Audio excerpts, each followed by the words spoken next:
Well, that didn't take long. It's only been a week and I've already added a prestigious journalist as a regular contributor to the Club Pro Guy Learning Center. Introducing the one and only Yip Strickler, the undisputed number one independent journalist investigating handicaps in the entire nation. Yip's sole professional purpose is to investigate allegations of sandbagging and make his findings public for the world to see. If you got a little aggressive with your index while preparing for a big member guest or really any other net event and you get Yip on your radar, then guess what? You're f***ed. Like this week's investigation, which takes us to the Philadelphia PGA Pinehurst Pro-Am. Is this guy a sandbagger or did he just catch a hot week? Yip reports. You decide. This is Yip Strickler reporting live and exclusively for the Club Pro Guy Learning Center. This case just came across my desk. The Pinehurst Resort in beautiful Pinehurst, North Carolina, recently hosted the 2025 Philadelphia PGA Pinehurst Pro-Am, won by the team of Chris Brocious, Scott Ogden, Rich Karolzak, and Art Jongrand. For those of you not familiar with my work, I identify sandbaggers, or those that manipulate their handicaps in order to gain an unfair advantage in net golf tournaments. In this particular case, I could talk about Scott Ogden and his 77 that he shot at Pinehurst number 2 for a net 65. Or I could talk about Rich Karolzak and explain to him how many direct messages I received, or how people were getting into the comments and letting me know that he's a sandbagger on the golf course as well as in the bowling alley.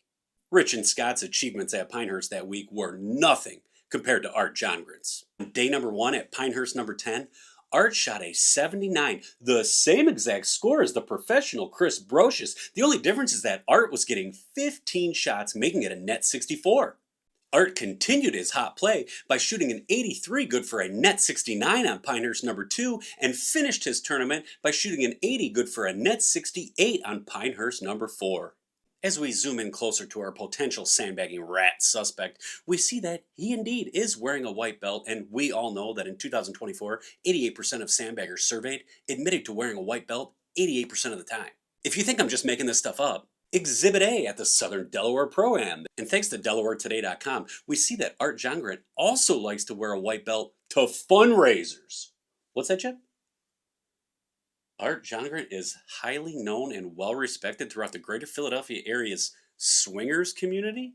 Well, I mean, I understand why if he gets to hang out with babes like that, but Chip, I can't talk about that unless I have some kind of evidence. Let's stick to the golf. I don't like talking about people's personal lives.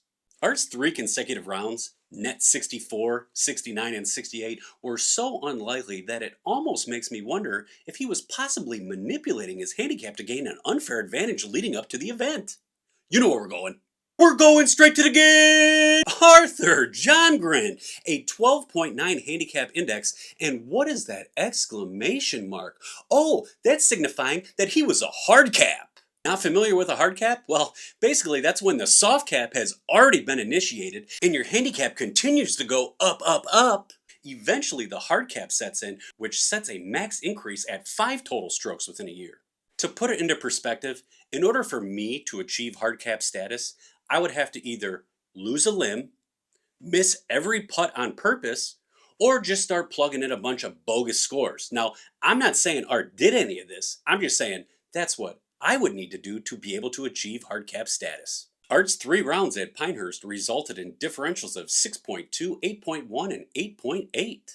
As we look at his first 4 postings in 2025, we should all be aware that in Delaware, Art's home state, it is not active posting season, so he must have traveled somewhere down south to play awful golf and post these awful rounds. As we look at his other scores in 2024, we're just going to find a bunch of stinkers. And it's obvious he likes playing a course with a 65.5 course rating and 107 slope, which is a bona fide pitch and putt, making me extremely suspicious he somehow shoots 88 on 5,000 yard golf courses, but then he goes to Pinehurst from 6,500 yards and all of a sudden he's a stick. And let's not forget that none of these guys look happy about winning a 3-day golf tournament at Pinehurst. This is typically a telltale sign that they are suffering from HMGS, handicap manipulation guilt syndrome. Sure, it's possible that Art is just the one golfer on this planet that shoots lower scores on longer courses that are also more challenging.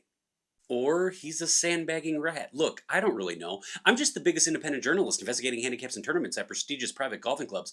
I lay out all the facts as well as random pictures I find on the internet, and then I leave it up for the people to decide. This is Yip Strickler signing off.